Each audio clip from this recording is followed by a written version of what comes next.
Assalamualaikum warahmatullahi wabarakatuh.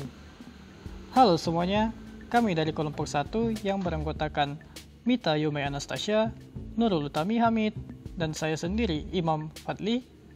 Kami akan menjelaskan tentang sejarah bahasa Inggris pada abad kelima yang lebih dikenal dengan sebutan Old English. Jadi tidak perlu berlama-lama, mari kita mulai topik kita kali ini. Pada zaman dulu, jauh sebelum manusia mengenal smartphone, Instagram, Facebook, hingga aplikasi kesayangan banyak orang, yaitu TikTok. Manusia kali itu suka berpindah-pindah tempat, yang kita sebut dengan nomaden. Hal itu dilakukan bukan karena rasa bosan atau tidak adanya teman bermain, tapi karena untuk bertahan hidup. Akibatnya, tidak sering kita dapatkan dalam kisah sejarah terjadi peperangan antara kaum pendatang dan kaum pribumi. Menurut para ahli, kaum pribumi di Inggris pada zaman dulu yaitu suku Celtic yang diperkirakan sudah ada sebelum zaman perunggu, yang pada saat itu mereka berbicara menggunakan bahasa Celtic. Pada tahun 55 sebelum Masehi, bangsa Romawi kuno yang dipimpin oleh Julius Caesar menginvasi Inggris hingga berpuluh-puluh tahun, yang kemudian mengharuskan kaum pribumi menggunakan bahasa mereka, yang pada saat itu menggunakan bahasa Latin. Singkat cerita, pada 450 Masehi, 3 suku Jermanik kuno menginvasi dan menetap di Inggris yang menjadi awal mula sejarah bahasa Inggris. Ketiga suku tersebut adalah Angles, Saxons, dan Jutes, yang secara tidak langsung mengganti bahasa Latin menjadi bahasa mereka, yaitu bahasa Inggris kuno atau bahasa Anglo-Saxon.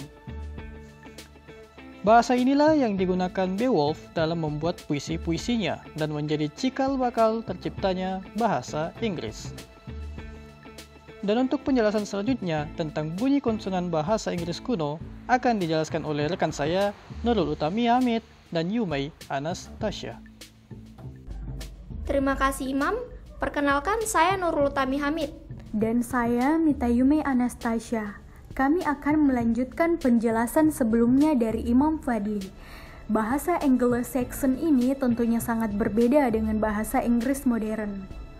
Mereka mempunyai banyak perbedaan, mulai dari struktur katanya, bunyi huruf konsonannya, hingga bunyi huruf vokalnya.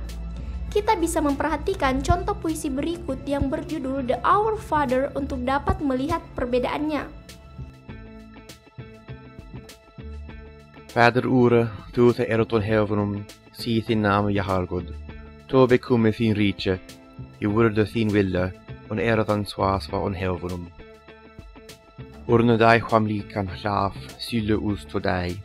Un for Jyfus, ura jultas, swasva wei for Jyvath, urum jultendum. And neje lad to us on kostnunge, ak aljus us of uvile, så slitje. Our Father, which art in heaven, hallowed be thy name. Thy kingdom come, thy will be done, in earth as it is in heaven. Give us this day our daily bread, and forgive us our trespasses, as we forgive them that trespass against us. And lead us not into temptation, but deliver us from evil. Amen. Beberapa pelafalan dalam bahasa Inggris kuno memiliki perbedaan bunyi dengan bahasa Inggris modern, seperti bunyi huruf ini dan ini dari Anglo-Saxon dibunyikan seperti bunyi the, seperti bunyi then and like dalam Inggris modern. Huruf ini diucapkan seperti bunyi W pada kata way. Selanjutnya, huruf SC dilafalkan seperti bunyi sh, seperti pada kata sheep, dan sk pada kata ask. Kemudian CG dibunyikan seperti bunyi dich pada kata bridge. Sedangkan bunyi F pada bahasa Inggris kuno sering dilafalkan dari huruf F dan V, seperti pada kata wife yang memiliki arti wife dalam bahasa Inggris modern. Selain itu, huruf C merepresentasikan beberapa bunyi. Huruf konsonan C sering dilafalkan seperti bunyi K pada kata king dalam Inggris modern, dan juga seperti bunyi C dalam kata cheese dalam bahasa Inggris modern. Juga bunyi huruf ini mirip dengan Inggris modern seperti pada kata age. Dan huruf B dalam bahasa Inggris kuno dalam kata bar kurang lebih seperti bunyi bore pada Inggris modern.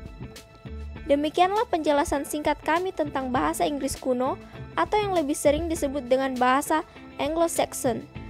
Mungkin di luar sana banyak orang yang beranggapan belajar asal mula sebuah bahasa merupakan hal yang dalam tanda kutip membosankan. Tetapi faktanya, mempelajari asal mula sebuah bahasa dapat mengembangkan pengetahuan kita tentang filosofi sebuah dunia. Kami dari kelompok 1, saya Mita Yume Anastasia, teman saya Nurul Utami Hamid, dan Imam Fadli, pamit undur diri. Wassalamualaikum warahmatullahi wabarakatuh.